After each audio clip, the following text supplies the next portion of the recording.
हे भगवान, बहू अब तो 9 बज रहे हैं, अब तो उठ जाओ। तेरे चक्कर में मेरा लड़का भी 9 बजे तक ऐसे ही सोया पड़ा है। मृदुल, मृदुल, प्रियांशी, दोनों की दोनों उठ रहे हो कि नहीं? अरे क्या हुआ, क्यों बोल रही हो? सोने दो ना। अरे तेरे 9:30 बजे का ऑफिस है, 9 बज रहे हैं, आधे घंटे में कैसे पहुँचेगा? क्या 9 बज रहे हैं? अरे मुझे जल्दी से ऑफिस जाना है, कुछ खाना बना कर दो मुझे। मर्दुल झट से उठकर नहाने चला जाता है। वहीं अंजना बहू को उठाती है लेकिन अभी तक नहीं उठती।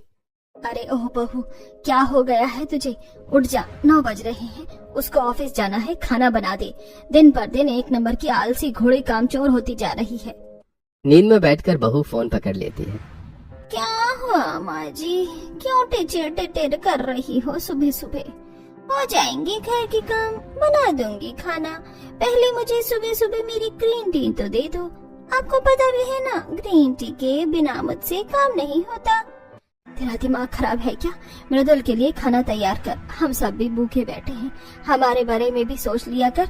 सुबह 7 बजे उठते हैं, 3 घंटे होने को आए हैं, हमें भी भूख लगती है। सुबह उठते ही चाय चाहिए होती है। अपने बहू होने का फर्ज निभा। 9 बजे उठेगी तो बाकी का काम कब करेगी? फिर सारे काम लेट हो जाएंगे। अरे माँ जी, काम करने के लिए तो पूरा दिन पड़ा है, हो जाएगा सब कुछ। लगता है मुझे खुद ही अपने लिए ग्रीन टी बनानी पड़ेगी। प्रियांशी उठकर रसोई में जाकर ग्रीन टी बनाकर पीने लगती है। तब ससुर अखबार पढ़ते हुए और पीछे पीछे सास आती है। अरे बहू, कमाल की बात है, तुम अभी उठी हो, अपने लिए ग्रीन टी बनाकर पी रही हो। अरे थोड़ा हमारे बारे में भी सोचा करो। दवाई वगैरह खानी होती है, खाली पेट की खा चुका हूँ। अब तुम नाश्ता दे देती तो 1 घंटे बाद दवाई ले लेता, लेकिन अब तुमने मेरी सारी दवाई पीछे कर दी। अब रात को 9 बजे वाली 12 बजे खानी पड़ेगी। गलत बात है बेटा। सामने वाली शर्मा जी की बहू को देखो, 5 बजे से 6 बजे उठकर सबको खाना खिला देती है। फिर वो आराम से 2 बजे तक लंच करते हैं और फिर उसके ससुर टहलते हैं।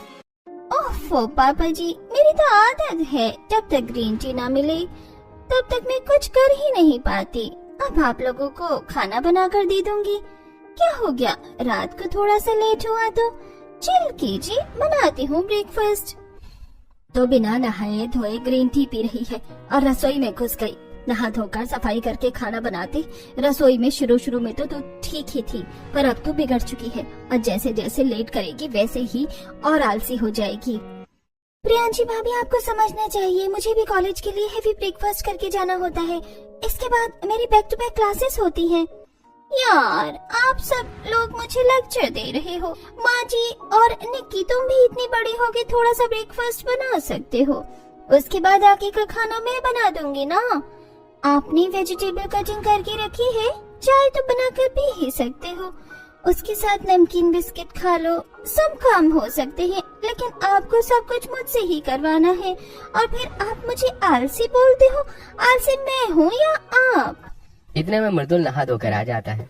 बस करो प्रियांशी, तुम कैसे बात कर रही हो सुबह सुबह मम्मी पापा से? मम्मी पापा आलसी है, वो तो तुमसे पहले उठ चुके हैं। कल से ब्रेकफास्ट टाइम पर बनाना। एक्सक्यूज मी पति जी, मुझसे इतना जल्दी उठने की आदत नहीं है। मैं अपने मायके में भी इतनी जल्दी नहीं उठती थी। ग्रीन टी भी ठंडी हो गई मेरी। आराम से प्रियांशी ग्रीन टी पीकर नहाती है और हल्का ब्रेकफास्ट जैसे कि ब्रेड बटर चाय सबको देती है। मजबूरी में पति भी वही खाकर चला जाता है और सास ससुर। बहू, इससे हमारा क्या होगा? अरे कम से कम मृदुल के बारे में तो सोचकर उपमा या चीला बना देती। वो टिफिन भी नहीं लेकर गया, पूरा दिन कैसे काम करेगा? हाँ भाभी, इतने आलसी भी मत बनिए आप। अरे यार प्लीज, आप सब चुप हो जाओ। क्या आलसी आलसी लगा रखा है? नील 5 साल का बच्चा नहीं है, ऑफिस की कैंटीन में से खाना खा सकता है। इतना ही है तो आप नौकरानी रख लीजिए, मेरे बस की बात नहीं है। बहू, जिस तरीके से तू घर चलाना चाहती है ऐसे घर नहीं चलता। घर की सारी बहू है, सारा काम करती है, तू थोड़ा तो कर। तू तो कुछ भी नहीं कर रही है, बस तुझे टाइम से ही तो सारा काम करना है। वो देख, 1 हफ्ते के कपड़े होने वाले हैं, 3 दिन में कम से कम 1 बार तो कपड़े धो दिया कर, और वो भी वॉशिंग मशीन से धोने हैं, कौन सा हाथ से। अच्छा ठीक है, आज धो दूंगी। अब बस कीजिए माँ जी, आज का कोटा हो गया। फिर प्रियांशी धीरे धीरे घर की डस्टिंग करके दोपहर के दाल चावल रोटी सब्जी तैयार करती है जिसे घर वाले खाते हैं। बहू की बोरिंग दाल और सब्जी बनाई है, तूने भिंडी काट कर छोड़ दी, कुकर में सीटी लगा दी। शाम को आलू पूरी बना लेना और साथ में रायता। हे भगवान, आलू पूरी रायता कितना मेहनत वाला काम। माँ जी पहले आलू को उबालो, फिर उसको किलो, उसकी सब्जी बनाओ और फिर पूरी का आटा लगाऊं, बेलूं, हाँ, वो भी करूं। नहीं माँ जी, मेरे बस की बात नहीं है। यार भाभी बना दो ना, बहुत दिन से आलू पूरी खाने का मन कर रहा है। अरे ठीक है, बना दूंगी, लेकिन आलू छिलवाने में तुम्हें मेरी मदद करनी होगी। मुझे गंदा लगता है आलू छीलना। ठीक है, मैं करवा दूंगा। हे भगवान, ये लड़की एक नंबर की कामचोर है, आलसी कहेंगी। पता नहीं क्या होगा मेरे घर का। 3-4 महीने में ही इसने रंग दिखा दिए हैं। मैं तो ससुर होकर अंजना कुछ नहीं बोल सकता। तुम ही भला फूला कर प्यार से प्रियांशी बहू को समझा सकती हो। ठीक है जी, मैं इसे समझा कर देखूंगी एक बार और। दोपहर का खाना खाने के बाद प्रियांशी धीरे धीरे वॉशिंग मशीन के कपड़े धोती है और साथ में फोन भी चलाती है। सास ऊपर के कमरे से आवाज देती है, अरे ओ बहू, जरा ये कपड़े भी धो ले, ऊपर ले जा। प्रियांशी बहू ऊपर आ। बहू फोन में ही लगी होती है। हाँ, ये वाला गाना ठीक रहेगा, इसकी रील बनाती है। दम मारो दम, मिट जाए गम, बोलो सुबह शाम, हरे कृष्णा हरे कृष्णा हरे कृष्णा हरे राम। अरे ओ दम मारो दम, कब से तुझे आवाज लगा रही हूँ, हार तक कि मुझे ही नीचे आना पड़ा। गंदे कपड़े तो ले जा कम से कम। अरे माँ जी, मैं रील बना रही थी, कपड़े तो वॉशिंग मशीन में धुल रहे हैं ना, आप भी रील बनाओ ना। आओ आओ। प्रियांशी जबरदस्ती सास को अपने साथ में नचवाती है। चढ़ती जवानी मेरी चाल मस्तानी, तूने कदर ना जानी रामा, हाय रामा। करो ना माँ जी। वो कौन ऐसी है जिसका है रूप ऐसा जादू भरा, छाए मैं भी तो देखूं तू जिसकी धुन में है बावरा। हाय। उसके कदम चूमे तेरी जवानी, वो है शहर की रानी रामा। ओ चढ़ती जवानी मेरी चाल मस्तानी, मैंने कदर न जानी रामा। क्या बात है मम्मी पापा, आप सब तो मौके पर चौका मार रहे हैं। वैसे भाभी, आप एक नंबर की आलसी हो, लेकिन डांस करने और गाने सुनने में नंबर 1 आगे रहती हो। याद है ना, कुछ देर बाद आपको आलू पूरी बनानी है। हाँ पता है, बन जाएगी। ओके, थोड़ी सी मस्ती भी नहीं कर सकती? देखो मेरे सहारे पाप भी तो छूम लिए। हाँ ये तो है। वैसे भाभी, रात का डिनर बनाने में बहुत टाइम है, कुछ मीठा खाने का मन कर रहा है, बना दो ना प्लीज। हाँ बहू, वैसे भी दोपहर में पेट भर के खाना नहीं खाया था, जो बना था कुछ मीठा बना कर लिया। ऐसा कर बहू, वो जो तू बना रही है ना, क्या बोलते हैं, डोरा केक, पैन केक, वैसा कुछ बना कर लिया। हाँ भाभी, डोरा केक बना दो। वैसे भी निकी अभी कॉलेज गई है, वो होगी तो आपसे 2-4 अलग से बनवा कर खाएगी। नहीं, मेरे बस की बात नहीं है डोरा केक बनाना। एक डोरा केक को बनाकर चॉकलेट में डिप करके फ्रिज में रखना पड़ेगा, तब जाकर मिलेगा। बहुत झंझट वाला काम है। ऐसा करो, बाहर से ऑर्डर कर दो, या फिर मैं सूजी का हलवा बना दूंगी। इससे ज्यादा मैं और कुछ नहीं करूंगी। वैसे भी कपड़े धुल रहे हैं, खाना भी बनाना है। अरे बहू, हमें तेरे हाथ के डोरा केक बहुत पसंद है। शादी के बाद तूने पहले रसोई में वही बनाया था, आज फिर बना दे। ठीक है। तब प्रियांशी रसोई में जाकर डोरा केक बनाती है, लेकिन वॉशिंग मशीन के कपड़ों को सुखाती नहीं है, जिससे वो कपड़े मशीन में ही पड़े रहते हैं। और रात को बहू आलू पूरी बनाती है तो अपने देवर नंद को साथ लगा लेती है। भाभी, अब मैं आपको पूरी बेल कर जल्दी दे रही हूँ, तो आपसे सीख भी नहीं रही हैं क्या? थोड़ा जल्दी करो ना, कढ़ाई में 3-4 पूरी एक साथ देख सकते हैं, लेकिन आप एक कर रही हो। मम्मी पापा भी बैठे हुए हैं खाने के लिए, आपको पता है ना, दवाई लेनी है दोनों को। हम दोनों भाई बहन आपके साथ आलू पूरी बनवाने में लगे हैं ताकि काम जल्दी खत्म हो, पर इसमें भी लेट होगा तो क्या है फायदा आपके साथ काम करने का? वही तो भाभी, देखो मैंने दही फेंट दिया और रायता भी बना दिया, सब्जी भी बनने को आई है, पूरी सेको अब। अरे कर तो रही हूँ, अब मैं क्या गैस पर चढ़ जाऊँ? रसोई के बाहर से सास ससुर देखकर माथा पकड़ रहे होते। ये भगवान, ये बहू है या आफत की पुड़िया। अंजना, तुम क्या चाहती हो? हम इसी तरह दुखी रहे? 7 बजे का नाश्ता 9-10 बजे करें, रात का खाना 12 बजे खाएं, फिर दवाई और लेट खाएं। हमारी उम्र में हमें टाइम से खाना खाना चाहिए, और बहू को देखो, आलस नहीं खत्म हो रहा। अजी, अब तो मुझे भी फिक्र हो रही है, अगर इसका आलसपन ऐसे ही रहा तो पूरा घर बर्बाद हो जाएगा। दोनों डाइनिंग टेबल पर बैठ जाते हैं। 15-20 मिनट के और लगने के बाद खाना डाइनिंग टेबल पर आता है और सब साथ में खाते हैं। चलो, कुछ तो अच्छा खाने को मिला। प्रियांशी, मेरा ट्राउजर नहीं मिल रहा है, कहाँ है? धोया है क्या तुमने? अरे हाँ बहू, कपड़े धोने के बाद तो मेरे कमरे में भी मेरा कुर्ता पजामा लेकर नहीं आई हो, कहाँ है? वो मेरे कपड़े सुखाए नहीं, वॉशिंग मशीन में रह गए हैं। आप लोगों ने डोरा केक बोला था तो उस वजह से मैं भूल गई। बहू, दोपहर के कपड़े रात तक वॉशिंग मशीन में पड़े हैं और तूने निकाले नहीं। इसे भूलना कहते हैं या आलसपन बोलते हैं। सुधर जा बहू, सारे कपड़े से कट गए होंगे, अब तक बिना प्रेस के ठीक नहीं होंगे। अरे माँ जी, मैं भी इंसान हूँ, गलतियाँ तो इंसानों से ही होती हैं।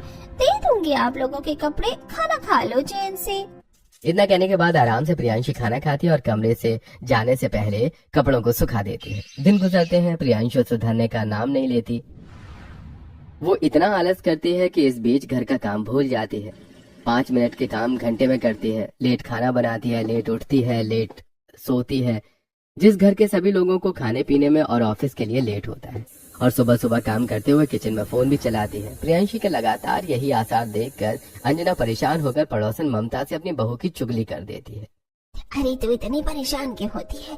अगर एक बहू ने तेरी नाक में दम कर दिया है तो दूसरे बेटे की शादी कर दे, ताकि अच्छी बहू आए और तेरा घर संभाले, तुम सबका ख्याल भी रखे। ममता, तेरा दिमाग खराब है क्या? मैं एक ही बहू से परेशान हूँ। शहर की है, आलसी है, कोई काम नहीं करती। दूसरी आ गई तो हम सब तो लुट जाएंगे। अरे पागल, ऐसा कुछ नहीं होगा, मुझ पर विश्वास कर। मेरी नजर में एक बहुत सुंदर सुशील गांव की लड़की है जो फुर्तीली है, बहुत अच्छे से काम करती है। अगर वो तेरे घर की बहू बन गई तो तेरी रसोई में सब काम पलक झपकते ही हो जाएगा। सच में तेरी नजर में एक अच्छी लड़की है, फिर तो मेरे आकाश बेटे के लिए बात कर ले। ठीक है, मेरे मायके के ही पड़ोस में रहती है वो, कल मेरे साथ उसके घर चल। अंजना अगले दिन ममता के साथ उसके गांव में जाती है। आकांक्षा नाम की लड़की से मिलती है जो कि सर्वगुण संपन्न है। चूल्हे पर रोटी बना रही होती है, उसके हाथ का खाना भी अच्छा होता है। अंजना फटाफट अपने बेटे की शादी आकांक्षा से तय करके 2 हफ्तों में ही उसे अपने घर की बहू बना लेती है और बड़े प्यार से उसका स्वागत करती है। आओ बहू, इस घर में तुम्हारा स्वागत है। शुक्रिया मम्मी जी, बस आप सबका आशीर्वाद है। अरे बहू, खड़ी क्या है? चावल का कलश और आरती की थाली लेकर आ और अपनी देवरानी का गृह प्रवेश कर। अरे माँ जी, ये काम भी मैं ही करूँ? आज भी आलस करेगी क्या? तेरी देवरानी आई है। तब प्रियांशी चावल का कलश और आरती की थाल लेकर आती है और अपनी देवरानी की आरती उतार कर उसका गृह प्रवेश करवाती है। थैंक यू जेठानी जी, आप बहुत प्यारी हैं। ऐसा मैंने क्या कर दिया? ओ, आते ही मक्खन लगा रही हो ताकि मैं तुम्हारे काम आऊं, लेकिन तुम इस घर की बहू हो तो मैं जिम्मेदारी निभानी है। मैं तो अपनी जिम्मेदारी निभाऊंगी दीदी। आप तो ऐसे कह रही हैं जैसे बहू की पोस्ट छोड़कर जा रही हैं। हाँ प्रियांशी भाभी, अब तो आप जेठानी बन गई हैं, डबल प्रेशर। हाँ भाभी, अब तो आपको अपनी देवरानी को सब कुछ सीखना पड़ेगा, तो काम करके तो दिखाना होगा। ओहो, तो आपको सोने का मौका नहीं मिलेगा, फोन चलाने का मौका नहीं मिलेगा। क्या नहीं है, मुझे अपने सोशल मीडिया के लिए टाइम चाहिए। हाँ तो बहू 5 बजे उठकर सोशल मीडिया को हैंडल कर लेना। बस बस, बहुत बातें हो गई, सब लोग थक चुके हैं, आराम कर लीजिए। सभी लोग आराम करने चले जाते हैं। अगली सुबह आकांक्षा 5 बजे उठकर घर की सारी सफाई कर देती है और पूजा करके रसोई में आटा गूंथ देती है, मीठा बना देती है। तब सास घर देखकर, अरे वाह, 5 बजे कौन उठ गया? पर ये घर की सफाई किसने की है? तब आकांक्षा पैर छूकर, माँ जी, मैंने, आपको तो पता है गांव में जल्दी उठने की आदत होती है। सूरज निकलने से पहले ही उठकर खाना बना लेना होता है। मैं खाना बना लेती, लेकिन मैंने सिर्फ आटा ही लगाया है और आलू काटे हैं और मीठा बना दिया, साथ में चाय। आप बताइए, चाय के साथ क्या नाश्ता बनाऊं और पहली रसोई में क्या बनाना है? क्या सच में तुमने इतना सारा काम कर लिया? जरा देखो तो सही। अंजना रसोई में जाकर सब कुछ देखती है और बहू की नजर उतार कर कहती है, अरे मोरी मैया, ये मैं क्या देख रही हूँ? तूने इतना सब कुछ कर दिया, मेरी तो किस्मत ही खुल गई। एक है इतनी आलसी और दूसरी निकली इतनी फुर्तीली। अरे माँ जी, आप तो ऐसी चौंक रही हो जैसे कि पता नहीं क्या देख लिया हो। मैं तो रोज आप लोगों को 4 बजे भी नाश्ता करवा सकती हूँ। हाँ, फुर्तीलापन देखकर कह सकती हूँ, ऐसा कर, चाय के साथ कुछ टेस्टी सा नाश्ता बना ले और 3 तरीके की सब्जी बना ले, जो तेरा दिल करे। आपका फेवरेट क्या है माँ जी? और जेठानी जी कहाँ हैं? वो जल्दी नहीं उठती क्या सुबह सुबह? मेरा फेवरेट कढ़ाई पनीर है तो वो बना दे। और जहाँ तक तेरी आलसी जेठानी की बात है तो इसी बात का तो रोना है कि वो जल्दी नहीं उठती। 9-10 बजे तक उठकर नाश्ता बना कर देती है हमको। 3 घंटे तक हमारे पेट में ऐसे ही गुड़गुड़ होता रहता है। अच्छा ऐसा क्या माँ जी, लेकिन अब से ये सब नहीं होगा। आकांक्षा रसोई में जाकर पनीर और बाकी सब्जी काट लेती है और फिर फटाफट सास की पसंद की कढ़ाई पनीर, मलाई चाप और तंदूरी रोटी, पूड़ी, चावल और छोले की सब्जी बना देती है और 7 बजे ही सबको नाश्ते के लिए बुला लेती है। अरे वाह, इतनी सुबह सुबह इतनी वैरायटी देखकर दिल खुश हो गया। कहाँ से शुरू करूँ समझ नहीं आ रहा। और ये क्या, चाय के साथ थेपले? अरे बहू तो गुजराती है क्या? अरे पापा जी ऐसा जरूरी थोड़ी है कि मैं गुजराती होंगी तभी थेपले बना कर दूंगी। मैं तो आपको पंजाबी वाले छोले भटूरे, साउथ इंडियन का सांबर डोसा और न जाने क्या क्या बना कर खिला सकती हूँ। है सच में आकांक्षा? तो फिर रात को कुछ चटपटा खाना जरूर बनाना। ठीक है जेठ जी। अरे जेठानी जी कहीं दिख नहीं रही? रहने दो भाभी, उनको पता है घर में नई बहू आई है फिर भी सो रही है। तब आकांक्षा उसे उठाने जाती है कि प्रियांशी आकर सब कुछ सुन लेती है। हाँ तो नहीं कि तुम कुछ कह रही थी कि मैं सो रही हूँ अभी तक। फिक्र करने वाली कोई बात नहीं है, सब कुछ मैंने अपने कानों से सुन लिया है।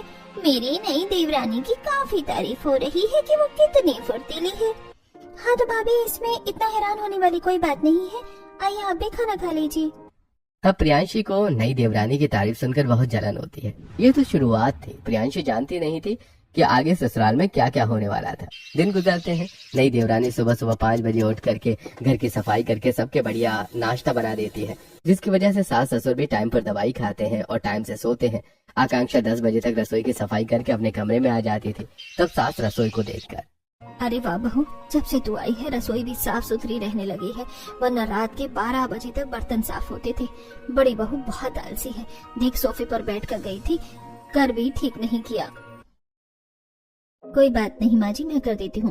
वो माँ जी आटा खत्म होने वाला है, आप इनको बोल देना कल घर में और आटा ले आए। ओहो बहू, पहले बताती ना, हम बाहर से आटा नहीं लाते, राशन के गेहूं ही साफ करके की बातें हैं। अब गेहूं साफ करने में 4 दिन लग जाएंगे, अब बाहर से ही आटा लाना पड़ेगा। नहीं माँ जी, इसकी कोई जरूरत नहीं है, आज के लिए तो आटा रखा है, कल मैं पुलाव वगैरह या कोई दूसरा नाश्ता बना दूंगी, तीसरे दिन ही गेहूं पिस जाएगा। बहुत मजाक कर रही है क्या? 2 दिन तो गेहूं साफ करने में लगते हैं और 2 दिन सुखाने में, फिर 1 दिन पिसने में। अरे माँ जी मैं हूँ ना, आप चिंता मत कीजिए। आकांक्षा कड़ी पकौड़ा, चावल, रोटी बना देती है और फटाफट 20 किलो गेहूं छत पर उठाकर खुद ले जाती है और बिन बीन कर 3-4 घंटे में सारे गेहूं साफ कर लेती है। उन्हें धोकर धूप में सुखा देती है। ये देखकर सास और जेठानी की आंखें फटी की फटी रह जाती हैं। अरे मोरी मैया बहू, तूने 2-3 दिन का काम आज कैसे कर दिया? बाजी मैं तो गांव में भी इसी फुर्ती के साथ सारा काम करती थी। आज के आज ही गेहूं साफ करके रात भर सुखाकर सुबह तक चक्की पर सर पीस देती। वो तो यहाँ पर चक्की नहीं है, वरना ये काम भी मैं आज ही निपटा देती। वाह बहू, मुझे उम्मीद नहीं थी, तू तो वाईफाई की तरह 4G वाली स्पीड निकली। देखा प्रियांशी बहू तूने, अगर ये काम मैं तुझे देता तू तो हफ्ता भर लगा देती। अपनी छोटी देवरानी से कुछ सीख, छोटी होकर तेरे से फुर्तीली है और तू एकदम ढीली आलसी। ओह माय गॉड माँ जी, मैं हैरान हूँ किसने इतने सारे गेहूँ आज ही साफ कर लिए। लेकिन माँ जी गाँव की है और मैं शहर की हूँ, तो इतना काम तो इसने पहले से भी कर रखा है, मैं वैसे भी नहीं कर पाती। और आप प्लीज हम दोनों के बीच में कंपैरिजन मत करो, मैं अपनी जगह बहुत अच्छी हूँ। हाँ माँ जी सही कह रही हैं, हम दोनों की तुलना कैसे हो सकती है। लेकिन दीदी आपको आलस नहीं करना चाहिए, इससे शरीर और आलसी हो जाता है और हमारा कुछ भी काम करने का दिल नहीं करता, और फिर टाइम पर खाना पीने से शरीर एक्टिव रहता है। आकांक्षा, मुझे तुम्हारे लेक्चर की जरूरत नहीं है, अपना काम कर लो। ये कहकर प्रियांशी चली जाती है और डस्टिंग करने लगती है। ऐसे 2-4 दिन बाद घर में ढेर सारे कपड़े इकट्ठे हो गए थे, तो आकांक्षा हाथ से ही धोने लगती है। अरे छोटी भाभी, आप ये क्या कर रही हैं? इतने सारे कपड़े आप हाथ से कैसे धो सकती हैं? मशीन लगा लीजिए ना, मशीन के साथ आप बाकी काम भी कर सकती हैं। निक्की, तुम्हें पता नहीं है तुम्हारी छोटी भाभी कितनी गंवार है, गाँव से आई है, उसे मशीन चलानी नहीं आती होगी, इसीलिए तो हाथ से कपड़े धो रही है। इतने सारे, ताकि यही काम करती रहे और लंच डिनर मैं बनाऊं। अरे दीदी, आप मुझे गलत समझ रही हैं। मैं 2 बाल्टी कपड़े हाथ से धो चुकी हूँ, वो भी 15 मिनट पहले, और सारे दाग भी साफ कर दिए, जेठ जी के कॉलर का भी और आपकी साड़ी का वो हल्दी वाला दाग भी। यही कपड़े अगर मैं मशीन में करती तो 15-15 मिनट तो वो 3 बार चलानी पड़ती, तो ऐसे तो आधा घंटा एक बाल्टी के कपड़ों में ही बर्बाद हो जाता। और अब तो वो कपड़े सूखने वाले भी होंगे। देखिए तार पर, तुम फेंकते कितना हो? ऐसा हो ही नहीं सकता, अभी चेक करती हूँ। प्रियांशु और निक्की तार के कपड़े चेक करते हैं तो वो आधे सूखने वाले होते हैं। ओ तेरे की, भाभी आपने तो सच में इतनी जल्दी कपड़े धोकर अच्छे से निचोड़ दिए बिना मशीन के, और ये सूखने भी वाले हैं। बड़ी फुर्तीली हो आप, ये काम तो मुझे भी नहीं होता। अब प्रियांशी भाभी तो मशीन से भी नहीं कर पाती। अरे निक्की, मेरे को धीरे धीरे काम करना बिल्कुल पसंद नहीं है। काम जितना जल्दी जल्दी करो उतना खत्म करके रिलैक्स फील होता है। और बड़ी दीदी मुझे मशीन चलानी आती है, लेकिन इसमें 4-5 घंटे लग जाते। 1-1.5 घंटे में मैं हफ्ते भर के कपड़े धोने का दम रखती हूँ। वाह बहू, तू तो बहुत फुर्तीली निकली। बड़ी बहू, तुम भी सीखो छोटी बहू से, कुछ जल्दी जल्दी काम करना, तुम्हारी भी ऐसे ही तारीफ होगी। वो सुना है बड़ी बहू तूने, आलस्यम हिम मनुष्याणाम शरीरस्थो महान रिपु, मतलब आलस ही मनुष्य का परम शत्रु है, जो काम करने नहीं देता। हाँ पापा जी, अब तो मैं सोच रही हूँ अपनी देवरानी जैसे ही बन जाऊँ। जब से ये देवरानी के बच्चे इस घर में आई है ना, इतना तेज काम करती है कि मुझे और आलसी समझा जाता है। अब इसकी तेजपन को मैं निकालती हूँ। कुछ देर बाद आकांक्षा हलवा बना रही होती है कि प्रियांशी जानबूझकर शक्कर का डिब्बा नमक से बदल देती है और आकांक्षा को अपनी बातों में लगा देती है, जिससे आकांक्षा को पता नहीं चलता और वो नमक का ही हलवा सबको परोस देती है, जिसे खाकर सबका मुंह बन जाता है। ओहो, मेरा मूड खराब हो गया आकांक्षा, ये तुमने कैसा हलवा बनाया है नमक डालकर? क्या करती है आकांक्षा बहू, मुंह का सारा टेस्ट खराब कर दिया। बहू, ऐसा ही था तो उपमा बना देती, झूठ क्यों बोल रही तूने कि तू हलवा बनाकर खिलाना चाहती है। मम्मी जी, पापा जी, आप मुझे गलत समझ रहे हैं। मैं हवा ही बनाया है। 1 मिनट में चक्कर देखती हूँ। क्या चक्कर देखोगी? अपनी गलती को मानो। तुम इतनी फुर्तीली हो, इतनी फुर्ती से तुमने हलवा बनाया कि तुम्हें समझ ही नहीं आया कि चीनी क्या है, नमक क्या है, और तुमने नमक छोड़ दिया। अगर माँ जी मैं होती ना, चाहे 10 घंटे में हलवा बनाती, लेकिन आपको बढ़िया हलवा तो खिलाती। हाँ माँ, प्रियांशी भाभी की इस बात से मैं वाकिफ हूँ। माफ कर दीजिए माँ जी, मैं दोबारा से हलवा बनाकर लाती हूँ। रहने दो, इसकी कोई जरूरत नहीं है। मैं ब्लिंकिट से आइसक्रीम मंगवा लेती हूँ, सब फटाफट खा लेंगे। प्रियांशी की चाल कामयाब हो जाती है और वो ब्लिंकिट से आइसक्रीम मंगवाकर सबको खिला देती है। ऐसे ही आकांक्षा फुर्तीले से अगले दिन के कपड़े धोती है और चिमटी नहीं लगाती। प्रियांशी वहाँ भी उसके कपड़े जमीन पर फेंक देती है और सास के सामने उसे सुनाती है, हे भगवान, आंसर तुमने सारे कपड़े धोने के बाद गंदे कर दिए। क्या फायदा इतना फुर्तीले से कम कर रही हो कि तुमने चिमटी नहीं लगी। चिमटी लगा देती तो ये कपड़े तो बच जाते। देखा माँ जी, इतना फुर्तीली होने का क्या फायदा जब काम ही खराब होने लगे। पहले हलवा और अब कपड़े। हाँ प्रियांशी बहू, ये तो तूने बिल्कुल ठीक कहा। जहाँ तक मेरा मानना है, गीले कपड़े सारे अपने आप रस्सी पर से नहीं गिर सकते, और ये इतने सूखे भी नहीं है। कहीं ऐसा तो नहीं कि बड़ी दीदी ने जानबूझकर किया हो। छोड़ो, जाने देती हूँ। सॉरी माँ जी, मैं दोबारा कपड़े साफ कर देती हूँ। इसके बाद आकांक्षा दोबारा कपड़े साफ करती है और प्रियांशी फिर से कोई न कोई आकांक्षा का काम खराब करती है, जिससे सास उसके फुर्तीलेपन पर शक करती है। आलसी बहू के देर नाश्ता और खाना बनाने पर ससुराल वाले आराम से खा रहे थे। एक दिन सिलेंडर के पाइप की बदबू आ रही होती है, तब आकांक्षा, दीदी मुझे सिलेंडर की बदबू आ रही है, हमें शायद सिलेंडर की पाइप चेंज करवा देना चाहिए, वरना कोई हादसा हो सकता है। मुझे तो कोई बदबू नहीं आ रही। तुम इतना अम्मा दादी क्यों बनती हो? जब से घर में आई हो कितनी बार तुम गलत साबित हो चुकी हो। जाकर अपना कोई काम करो। ठीक है दीदी, लेकिन फिर भी आप एक बार चेक कर लेना। हाँ कर लूंगी चेक, तुम जाओ। अरे नीति का कॉल आ रहा है। हाँ यार, कैसी है तू? बढ़िया। प्रियांशी रसोई से बात करते हुए चली जाती है और उसे पाइप के बारे में ध्यान नहीं रहता। आकांक्षा भी दूसरा काम करती है, लेकिन जब वो ससुर की 4 बजे की चाय बनाने आती है, तभी सिलेंडर के पाइप में आग लग जाती है। ये देखकर आकांक्षा और निक्की घबरा जाते हैं। भाभी भाभी, आग लग गई है, जल्दी कुछ कीजिए वरना पूरा घर। मैंने बोला था दीदी को चेक करने के लिए, लेकिन उन्होंने नहीं सुना। तुम परेशान मत हो कि मैं अभी आई। फटाफट अपने कमरे से गीला कंबल लेकर आती है, फटाफट सिलेंडर के पाइप की तरफ ढक देती है जिससे आग बंद हो जाती है। आकांक्षा सिलेंडर की एजेंसी से नया पाइप मंगवाकर फिटिंग करवाती है। घर का ये हादसा देखकर सब परेशान हो गए थे। तब सास, प्रियांशी बहू, जब तुझे छोटी बहू ने टोका था इस चीज के लिए तब तूने मना कर दिया और चेक भी नहीं किया, बातों में और लग गई। तेरे इस आलस की वजह से कुछ भी हो सकता था। वो तो शुक्र है कि छोटी बहू ने बचा लिया। तू सुधरेगी कि नहीं सुधरेगी? माँ जी, मैंने जानबूझकर नहीं किया, नहीं पता चला मुझे। आप तो ऐसे कह रही हो कि मैंने ही हादसा करवाया हो। प्रियांशी, तुम्हें कोई डांट नहीं रहा, पर इतना जरूर कह रहा है कि अपने आलस को छोड़ दो। उस टाइम फ्रेंड से बात नहीं करती, अपनी देवरानी की बात सुन लेती तो ऐसा होता ही नहीं। मृदुल, आगे से ख्याल रखूंगी। जब देखो सब पीछे पड़ जाते हैं मेरे। प्रियांशी अपने कमरे में जाकर फोन चलाने लगती है। आकांक्षा घर में सबका बहुत प्यार से ख्याल रखती है, इतना कि पड़ोसी वाले भी जानते थे कि आकांक्षा सबसे फुर्तीली बहू है।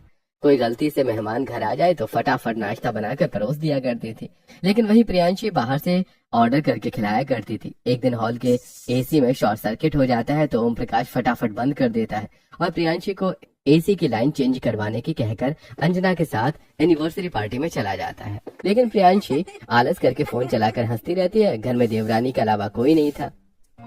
वो भाई साहब भी कितना फनी है। अपनी सारी फ्रेंड्स को भेज देती हूँ। बहुत गर्मी लग रही है, एसी चला लेती हूँ अब। प्रियांशी को ससुर की बात याद नहीं रहती और वो एसी चला देती है, जिससे कि जोरदार सारे तार में स्पार्क होता है और तुरंत आग लग जाती है, जिससे कि प्रियांशी आग में फंस जाती है। बचाओ बचाओ, कोई है? भगवान, यहाँ तो आग लग गई। कोई बचाओ। निकी तुम कहो, मुझे पापा जी घर पर तो कोई भी नहीं है। आकांक्षा। तब धुएं की वजह से प्रियांशी वहीं बेहोश हो जाती है और धुआं जब रसोई में पहुंचता है तब भागी भागी आकांक्षा हॉल में आती है और आग देखकर फटाफट पाइप से पानी डालकर आकांक्षा आग शांत करती है। फटाफट कंबल लपेटकर अपनी जेठानी को बचाकर अस्पताल ले जाती है, जहां पर घर वाले पहुंचते हैं। डॉक्टर साहब, मेरी वाइफ ठीक तो है ना? उसे कुछ हुआ तो नहीं ना? जी, वो बिल्कुल सुरक्षित है, बस सिर पर थोड़ी सी चोट आई है। दीदी, हादसा कैसे हो गया? एसी के तार देखे मैंने जलते हुए। हे भगवान, मैंने बहू को कहा था कि एसी न चलाए, क्योंकि मेरे सामने ही तार में स्पार्क हो रहा था और खास बोल कर गया था कि इसकी तार चेंज करा ले। लेकिन बहू, तुम्हारा आलस, तुम आलस नहीं करती, फोन नहीं चलाती तो अपनी जान जोखिम में भी नहीं डालती। पता नहीं तो कब समझोगी। अगर आज फिर से तुम्हारी फुर्तीली देवरानी नहीं होती तो तुम्हारा तो कबाब बन जाता। अजी, आप क्यों समझ रहे हैं? ये अभी भी नहीं समझेगी। उस दिन सिलेंडर वाला हादसा हुआ था और आज ये हो गया। नहीं माँ जी, मुझे अपनी गलती का सच में एहसास है। मैं अब ऐसा नहीं करूँगी। मैं अपनी देवरानी की तरह फुर्तीली बनूंगी। जो काम जब बोला जाएगा तभी करूँगी। थैंक यू आकांक्षा, तुमने मेरी जान बचा ली, वरना आज शायद मैं तुम्हारे सामने नहीं होती। और सॉरी, मैंने जानबूझकर तुम्हारा हवा और साफ कपड़े खराब किए थे। दीदी, मैं पहले से ही जानती थी कि आपने किया, इसलिए माफी छोड़िए। हादसे से सबक लीजिए और खुद को सुधार लीजिए। बाकी सब बढ़िया है। ये सुनकर प्रियांशी आकांक्षा को गले से लगा लेती है और खुद को सुधार करके रोज सुबह जल्दी उठकर मेडिटेशन करती है और वक्त पर काम करने लगती है, जिससे उसका आलस खत्म हो जाता है और सब खुशी खुशी रहने लगते हैं।